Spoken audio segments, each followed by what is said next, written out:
영화를 좋아하십니까? 영화의 좋은 점은 사람의 인생을 압축시켜서 우리에게 보여주고 인생이 무엇인지 가르쳐 주는 것인 것 같습니다. 그래서 우리가 영화를 볼 때면 좋은 영화는 우리의 마음이 공감이 되고 우리에게 눈물과 같이 웃게 하고 같이 슬퍼하게 하고 같이 기뻐하게 하는 것 같습니다. 좋은 영화를 보고 있으면 주인공과 같이 어려운 상황에 빠져들 때 같이 두려워하고 긴장하고 기쁜 상황에 있을 때 같이 기뻐하는 것을 경험하곤 합니다. 영화의 중요한 기로에 있을 때 떨리는 마음으로 어떤 선택을 할지 기대하는 마음으로 있고 그 선택이 어떤 결과로 나타날지 또 기대하는 마음으로 보곤 합니다. 영화이기에 대부분의 결과들이 해피엔딩으로 끝나기에 편안하게 볼 수도 있지만 요즘의 영화는 배드엔딩도 많이 있기 때문에 그저 마음 놓고 볼 수는 없는 것 같습니다. 주인공이 고통스러운 상황에 이르고 그 미래가 어두워져만 갈 때 너무나 힘들고 고통스러운 것을 보고 있자니 함께 그 긴장감과 아파함들을 견디지 못하고 눈과 귀를 감거나 빨리 감기를 하거나 뛰어넘기를 하거나 영화관이라면 잠시 나오고 싶은 마음도 들 때도 있습니다. 너무나 우리가 그 주인공의 그 상황에 감정이입이 되고 공감한다면 그렇게 될 것 같아요. 그렇게 되곤 하죠. 드라마 같은 경우에도 봐도 그런 경험들이 다 있을 것이라고 생각합니다. 그래서 마지막을 향해 나아갈 때 결말에 이르렀을 때 반전이 있다면 그 반전에 놀라게 되고 우리는 또 그 반전이 우리의 삶이었으면 참 좋겠다. 정말 힘든 그 주인공이 갑자기 반전이 일어나서 정말 해피엔딩으로 끝나는 그 삶의 모습을 봤을 때 좀 함께 기뻐하게 되고 그 반전에 감사하고 놀라게 되고 이런 삶이 나의 삶이었으면 좋겠다라고 생각하곤 하는 것 같습니다. 왜 영화의 얘기를 떠냈냐면 만약에 우리가 그런 영화, 정말 잘 만들어진 영화, 우리가 이렇게 함께 공감하고 긴장하고 감정이입하는 그 영화를 볼 때 아직 보지 않았어요. 그 영화의 결론을 알고 본다면 어떨까요? 조금 재미는 없겠죠. 왜냐하면 영화가 의도한 긴장감과 박진감이 반감될 것이기 때문이죠. 그러나 결론을 알고 본다면 힘들고 어려운 순간, 긴장되고 두려운 순간, 그 순간을 지날 때 같이 울고 같이 두려워하고 같이 긴장은 하지만 피하고 싶은 마음은 없는 것 같아요. 그러니까 뭔가 눈 감고 도망가고 싶은 마음보다는 그냥 함께 그냥 그 시간들을 주인공과 함께 즐길 수 있는 여유가 생기는 것 같아요. 그렇죠? 뭐 반전이 있는 영화를 본다고 생각해 보세요. 누군가 이제 결말 얘기해줘요. 그러면 한 대 때리고 싶죠. 너무나 밉잖아요, 그런 사람들. 근데 그 반전을 듣고 영화를 보면 어떤 모든 상황들이 그냥 편안하게 다가오게 되는 거예요. 재미는 떨어지겠지만 뭔가 우리 가운데 평안함이 찾아온다는 것이죠. 그리고 그 결론을 알을 통해서 우리는 영화의 다른 점들을 발견하게 됩니다. 즉, 우리가 결론을 모르고 그 상황에 공감할 때 보면 우리가 주인공처럼 우리의 시야가 좁아지는 것을 경험하게 돼요. 그 힘듦과 어려움에 함몰되게 되고 같이 울고 힘들어하고 답답함을 경험하게 됩니다. 그런데 결론을 알고 본다면 우리는 그 주인공보다 시야가 넓어지는 것을 경험하게 돼요. 그 영화가 주는 의미가 무엇인지, 이 영상미가 어떤 것인지, 그리고 메시지가 무엇인지 조금 더 집중할 수 있는 여유가 생긴다는 거죠. 영화를 잘 안 보시나요?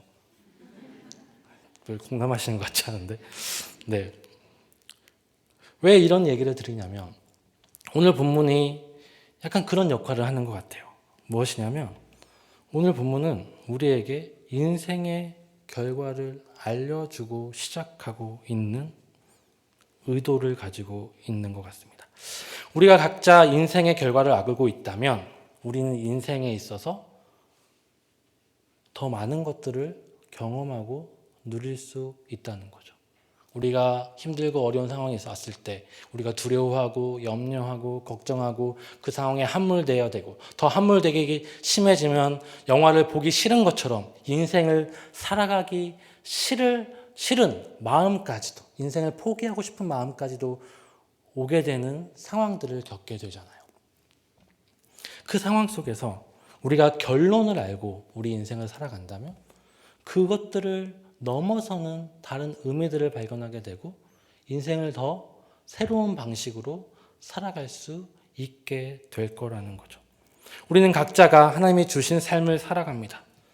모든 사람들은 미래에 대한 두려움을 가지고 있어요. 그래서 종교가 생겼고, 그래서 뭔가 다른 신에게, 신적인 어떤 초월적인 존재에게 자기의 인생을 맡기려고 하는 인간적인 모습들이 있죠. 가장 인간적인 것들이 가장 초월적인 것으로 나타나는 거죠. 왜냐하면 두렵기 때문입니다. 그러나 그 긴장감을 견딜 수 없는 사람은 그 삶에서 도망치려고도 하죠. 그만큼 우리 인생이 힘들고 어렵죠. 왜 그렇죠? 성경은 우리 인생은 원래 그렇지 않았는데 죄 때문에 그렇게 되었다라고 이야기하고 있어요. 죄 때문에 우리 삶 가운데 수많은 고난과 염려의 순간들이 찾아왔습니다. 그런데 말씀드렸다시피 결론을 안다면 어떨까요? 결론을 안다 하더라도 당장 닥치는 슬픔과 고통과 아픔과 두려움의 시간들은 우리를 힘들게 할 것이죠. 영화를 보면서도 마찬가지죠. 결론을 알면서 봐도 갑자기 놀라는 장면이 있으면 깜짝 놀라게 되죠. 결론을 아무리 알아도 슬픈 장면이 있으면 울 수밖에 없어요. 결론을 알더라도 뭔가 무서운 장면이 있으면 뭔가 긴장하게 되는 것이 우리들이죠. 마찬가지로 우리 인생도 결론을 알고 있지만 그 순간순간 경험하는 인생의 국면들 가운데 우리는 아파하고 슬퍼하고 힘들어 할 것입니다. 그러나 결론을 알기에 그것이 우리의 삶 가운데 어떠한 영향을 미칠지를 알기 때문에 두려워하지 않겠죠. 우리의 결론은 무엇입니까? 본문에서 이야기하고 있는 것은 하나님이 우리에게 복을 주셨다. 이것이죠. 이삭에게 복을 주셨다. 이것이 오늘 본문이 우리에게 알려주는 결론입니다. 우리는 우리의 미래를 알기에 우리의 인생에 대해서 견디지 못하진 않을 거예요. 그 슬픔과 어려움이 아무리 크더라도 거기에 함몰되지는 않을 거예요. 오히려 그것이 가져다 주는 의미가 무엇인지 그것을 우리가 조금 더 고차원적으로 아니면 다른 의미로 받아들이고 경험할 수 있게 해 줄 거라는 겁니다. 오늘 본문이 우리에게 주는 메시지가 이것이죠. 하나님의 사람, 하나님의 백성에게 그 삶의 결론은 이미 주어져 있다라는 것입니다. 하나님이 이삭에게 복을 주셨다라는 말씀처럼 하나님의 백성에게 복을 이미 주셨다. 이것이 오늘의 결론입니다. 끝이죠. 여기서 끝낼까요? 내용을 좀 더 살펴보겠습니다. 왜 그런 말씀이 나왔는지. 네, 오늘 결론을 먼저 얘기하고 들어가겠습니다. 본문을 살펴보겠습니다. 창세기 11장에서 데라의 족보에서 시작된 아브라함의 이야기가 오늘 본문에서 끝이 납니다. 아브라함의 죽음으로 끝이 나죠. 이삭의 족보에서 시작된 야곱의 이야기가 이제 펼쳐지게 될 것입니다. 19장의 19절에서 읽었던 이삭의 족보에서 시작된 야곱의 이야기가 펼쳐질 것입니다. 재미있는 구조예요. 데라의 족본이라 하면서 아브라함의 이야기가 펼쳐졌어요. 이삭에게 족본이라 하면서 이제 야곱에게 이야기가 펼쳐질 것이에요. 그 자손을 통해서 하나님이 일하시는 것을 보게 된다는 거죠. 아브라함의 죽기 직전에 묘사된 사건이에요. 오늘은 아브라함의 죽는 사건과 아브라함에게 주신 그 복을 이삭에게 이어지는 사건이 나타납니다. 그런데 그 사건 앞뒤에 조금 의아한 사건들이 나타나요. 우리가 본문을 24장부터 쭉 읽어보면 24장 67절부터 읽다 보면 바로 25장 7절부터 11절까지 읽어도 아무 이상이 없어요. 그리고 11절부터 읽은 이후에 19절까지 넘어가도 아무 이상 없어요. 그냥 읽어갈 수 있다는 거죠. 내용상 아무런 허점이나 이상한 점을 찾을 수 없습니다. 무슨 말이냐면 저자가 25장 1절부터 6절까지의 말씀 그리고 12절부터 18절까지의 말씀을 조금 더 우리에게 부연 설명해 주고 있는 본문이라는 거죠. 그리고 그 내용을 보면 조금 의아해요. 아브라함의 이상한 점을 보여주는 것 같아요. 그렇죠? 제가 25장을 읽을 때는 아브라함이 사라와 결혼하고 하나님께서 사라에게 아들을 주신다고 하셨고 약속의 자손을 주셨는데 또 다른 자손을 낳았나? 왜 그랬지? 왜 이런 일을 했을까에 대한 의문점이 남는 장면이라는 겁니다. 그리고 사라가 아브라함이 137세에 죽어요. 그럼 140세 정도에 이제 아내를 취하고 자식들을 정말 많이 낳았어요. 이삭을 낳은 그 사건이 기적이 아닌가라는 생각도 들게 하죠. 훨씬 더 나이가 많았을 때 140이 넘었음에도 불구하고 아이를 낳을 수 있다는 능력이 아브라함에게 있었다는 거잖아요. 오히려 아니면 이삭을 낳을 때 회복된 그 힘이 거기까지 이어졌을까? 40년 이상 이어졌다는 말인가? 라고 생각이 들기도 하죠. 그러나 우리는 이 본문을 자세히 살펴보아야 합니다. 이 이야기는 말씀드렸지만 25장 1절부터 6절 그리고 25장 12절부터 18절의 이야기는 아브라함의 이야기와 이삭의 이야기를 연결해 주는 중요한 접촉점이죠. 통로입니다. 하나님께서는 아브라함에게 하신 약속을 따라서 이삭을 주셨어요. 아브라함은 24장에서 하나님의 언약의 성취가 계속해서 이어져 가게 하기 위해서 이삭에게 아내를 맞이하게 합니다. 이삭을 통해서도 자손을 생산할 수 있도록 하죠. 24장 마지막에 리브가가 이삭을 향해서 누구냐고 물을 때 아브라함의 종은 이삭을 향해서 자신의 주인이라고 이야기합니다. 아브라함이 살아있음에도 불구하고 그 아브라함의 종은 이삭을 향해서 자신의 종이라고 이야기하죠. 왜 그럴까요? 이제 하나님의 그 언약의 계대가 이삭에게로 넘어가고 있기 때문이죠. 이삭이 결혼함을 통해서 이제 하나님의 언약이 이삭에게로 넘어왔음을 이야기해주고 있는 것입니다. 24장에서는 리브가가 이삭의 아내가 됨을 통해서 자연스러운 믿음의 전승, 언약의 전승이 이루어졌다라고 선포하고 있는 것이죠. 그리고 25장이 되면서 아브라함의 후처에 대한 이야기가 나타나는데 여기서 우리가 잘 봐야 되는 것은 후처라고 하는 이 단어를 히브리어로 직역하면 다른 여자를 맞이하였다라는 의미입니다.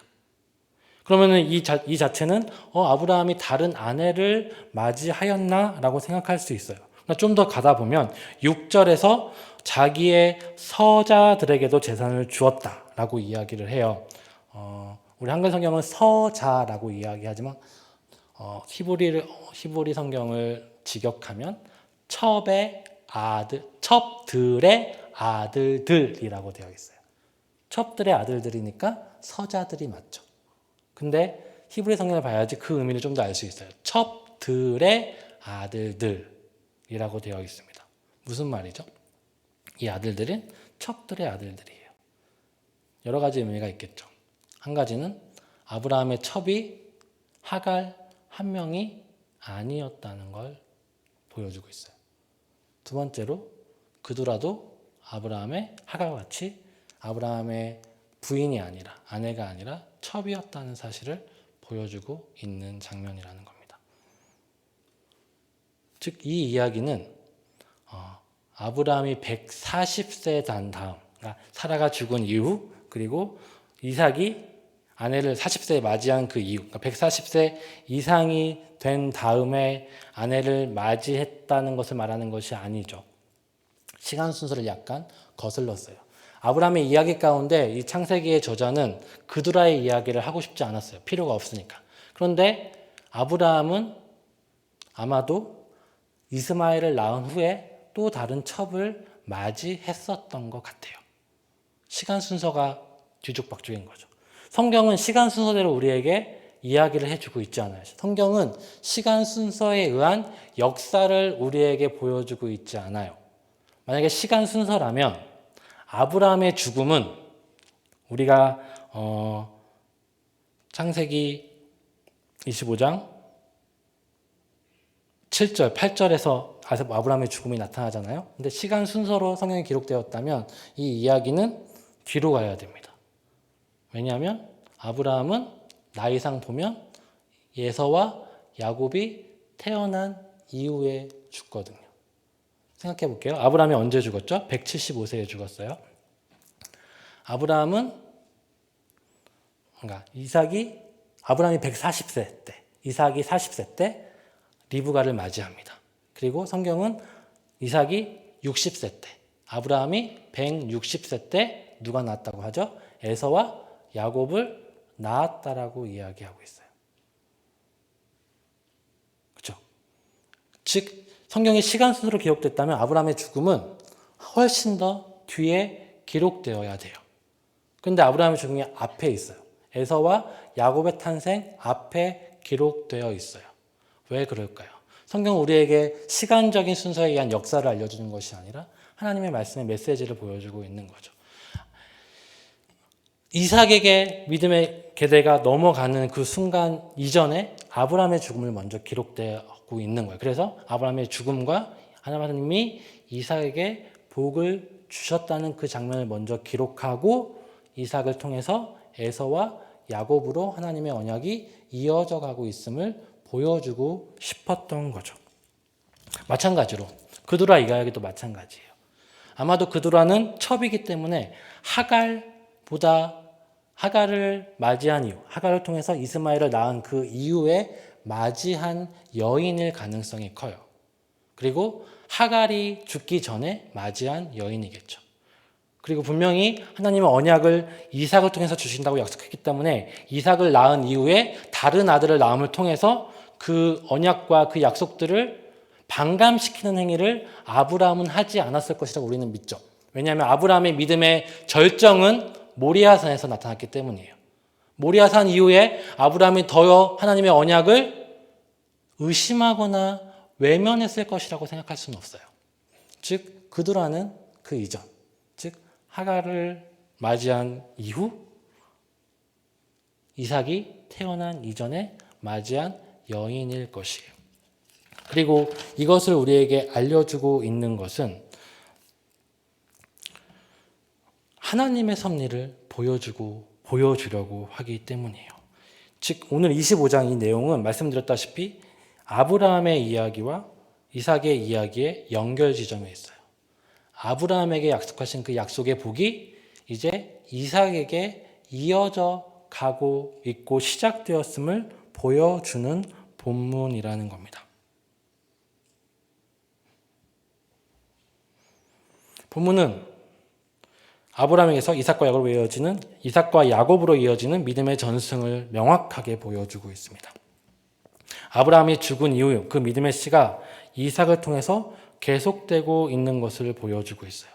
그래서 그 시작에서 지금까지 등장하지 않던 그두라와 그의 자손들에 대한 이야기를 갑자기 합니다. 그 이유는 하나님께서 이 약속들, 하나님께서 아브라함에게 주신 그 약속이 이삭에게 이어질 때 그 약속이 어떻게 신실하게 성취되어 가는지를 더 강조하기 위해서 그두라의 이야기, 그두라의 자손의 이야기를 말해주고 있는 거예요. 다시 말씀드리면 아브라함의 이전의 이야기 가운데 그두라 이야기를 할 필요가 없었어요. 내용상 아브라함의 모든 이야기를 보여주고 있지 않죠. 중요한 이야기만 보여주고 있었잖아요. 그런데 하지 않던 갑자기 그두라 이야기를 하고 그의 자손 이야기를 하는 이유는 하나님이 이삭에게 주실 복이 얼마나 신실하게 성취되는지를 강조하기 위함이에요. 왜 그두라의 이야기가 이삭에게 주신 그 약속을 강조하는 이야기가 될까요?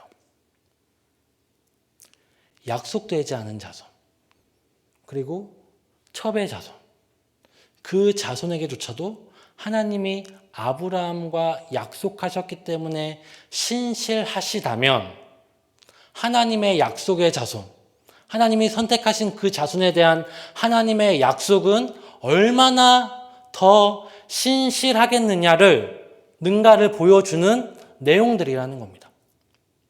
말씀드렸다시피 내용상 보면 7절부터 11절만 남아 있어도 상관이 없어요. 1절부터 6절, 12절부터 18절은 내용상 빠져도 상관이 없습니다. 근데 그 이야기를 통해서 그두라의 자손, 그리고 약속을 하셨지만 첩의 자손인 이스마엘의 자손이 얼마나 잘 되고 그들이 얼마나 강한 민족이 됐는지를 보여주심을 통해서 이삭에게 보여주셨다는 하나님의 그 약속의 삶이 얼마나 강하게 온전하게 성취될 것인가를 보여주고 있는 장면이 오늘의 본문이라는 겁니다. 본문은 아브라함이 죽고 이제 그 복이 이스라엘에게 주시는 장면, 그 장면만 이야기해도 될 텐데 그 앞에 약속하지도 않았고 성경에서 단 한 번도 다루어지지 않았던 그들과의 자손을 언급하면서 우리에게 이런 말씀을 하는 거죠. 우리의 조상 아브라함에게 다른 소생의 자녀가 있었는데 그들 중 우리가 잘 아는 미디안의 자손도 있었습니다. 그들은 약속받지 않았고 그래서 약속의 땅에서 떠나야 했지만 그들조차도 하나님이 약속하신 그 약속을 따라서 그 자손이 번성하게 되었어요. 왜 그렇죠? 하나님이 아브라함에게 약속하셨기 때문입니다.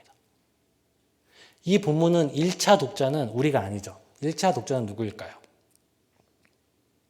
누구한테 제일 먼저 기록되었을까? 누구를 위해서? 광야에 있는 이스라엘 백성을 위해서 기록되었죠. 모세가 쓴 것이잖아요.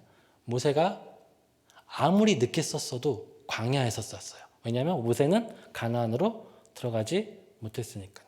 광야에 있는 백성에게 이제 모세는 창세기의 내용을 알려주고 들려주죠. 광야의 백성 어디로 가야 됩니까? 가나안으로 들어가야 됩니다. 그 앞에 거대한 민족들이 있어요. 강한 민족들이 있어요. 철기명을 가진 민족들이 있어요. 어떤 일이 앞에 펼쳐질지 몰라요. 그 앞에 모세는 자손들에게 이렇게 이야기하고 있는 거죠. 본문을 통해서. 너희가 보고 있는 저 민족들, 미디안의 민족들, 그리고 그들의 자손 중에 미디안이 있잖아요. 미디안들, 그리고 미디안의 자손들 가운데 있는 저 강한 민족들, 그리고 이스마엘의 자손인 저 강한 민족들을 보라. 하나님의 약속이 그들을 통해서 성취된 것처럼 이제 약속의 자손인 우리를 통해서 하나님께서는 어떻게 일하실지 믿고 나아가라는 겁니다. 이제 19절부터 아브라함의 아들 이삭의 족보가 기록돼요. 그리고 이삭의 이야기가, 그리고 야곱의 이야기가 구체적으로 나열이 됩니다. 우리가 인생을 경험하는 것처럼 수많은 인생의 굴곡과 아픔들을 그들은 경험하게 되죠. 이삭 같은 경우에는 우물을 몇 번이나 판지 몰라요. 야곱 같은 경우에는 정말 사기도 많이 당하고 고통과 아픔을 많이 당하죠. 우리가 그 한가운데 있다면 너무나 힘들었을 거예요. 너무나 아프고 고통스러울 거예요. 그러나 그것이 우리의 인생인 것 같아요. 그 야곱의 인생, 그 이삭의 인생이 우리 앞에 펼쳐질 인생이라는 거죠. 그런데 본문은 먼저 결론을 짓고 출발하죠. 하나님이 그들에게 복을 주셨다. 힘들고 어렵지만 그들은 마침내 복을 받게 될 거예요. 이미 결론이 나와 있는 그들과의 자손과 이스마엘의 자손처럼 이삭의 자손은 큰 민족을 얻게 될 거죠. 민족을 이루게 될 거예요. 반드시 그들의 삶은 하나님께서 책임져 주시고 완성시키시고 온전케 하게 하실 거예요. 하나님이 약속하셨기 때문이죠. 창세기 17장 5절부터 7절에서 하나님이 약속하셨습니다. 우리 함께 읽도록 하겠습니다. 이제 후로는 내 이름을 아브라함이라 하지 아니하고 17장 5절부터 7절입니다.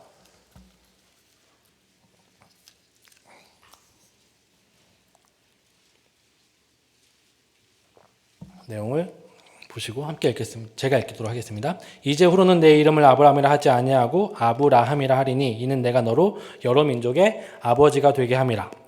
내가 너로 심히 번성하게 하리니 내가 내게서 민족들이 나게 하며 왕들이 내게로부터 나오리라. 내가 내 언약을 나와 너와 및 내 대대 후손 사이에 세워 영원한 언약을 삼고 너와 내 후손의 하나님이 되리라. 하나님이 약속하신 약속을 따라서 다른 아들들도 번성하였습니다. 이제 약속의 자손인 이삭의 자손에 대한 이야기가 펼쳐지게 될 것이죠.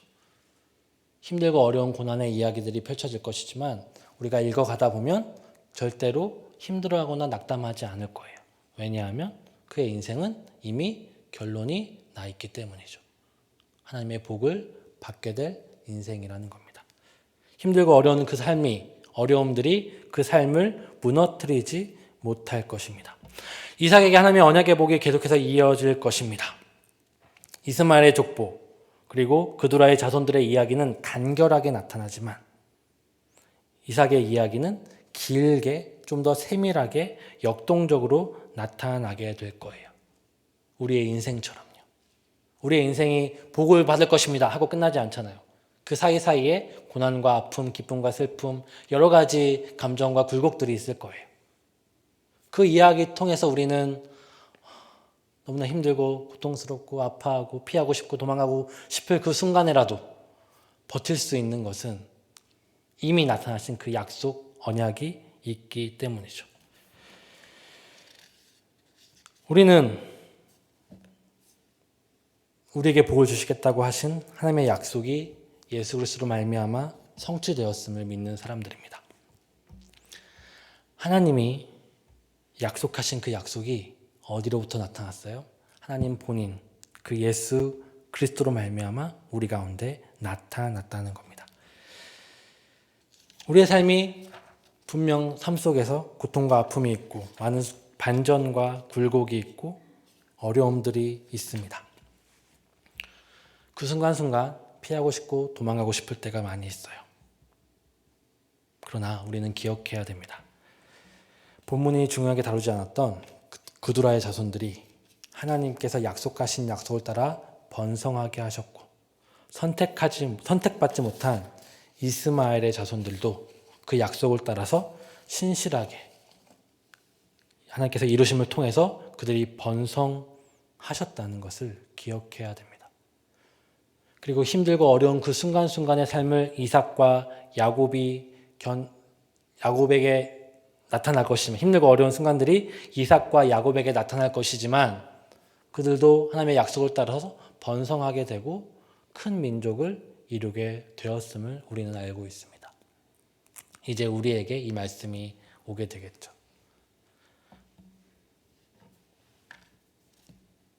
약속받지 못한 자손, 선택받지 못한 자손, 중요하게 다뤄지지 않던 그들조차도 하나님이 약속을 따라서 신실하게 일하셨는데 그 아들 예수 그리스도를 주심을 통해서 선택하신 우리들, 그 아들을 통해서 복을 약속하시고 구원을 약속하신 하나님께서 우리의 삶을 온전히 복되게 인도하지 않으실 리 없다는 사실을 기억하셨으면 좋겠습니다. 삶이 힘들고 어려울지라도 그것이 너무나 힘들고 고통스러워서 포기하고 싶을 때가 있을지라도 그것이 우리를 지배하지 못하고 무너뜨리지 못하고 우리를 함몰시키지 못한다는 사실을 믿으면서 그 고난을 이렇게 말하면 죄송하지만 그래도 그럴 수 있는 것 같아요. 그리스도인들은 고난을 즐기면서 고난의 의미가 무엇인지를 깨달으면서 그 고난을 통해서 하나님께서 주시는 더 풍성한 은혜가 무엇인지를 경험하면서 살아갈 수 있는 것이 우리 그리스도인들이라는 것입니다. 왜요? 우리 삶의 결론은 이미 정해져 있기 때문이죠. 하나님의 복이, 하나님의 구원이 우리 삶에 펼쳐질 것입니다. 함께 찬양하고 기도하겠습니다.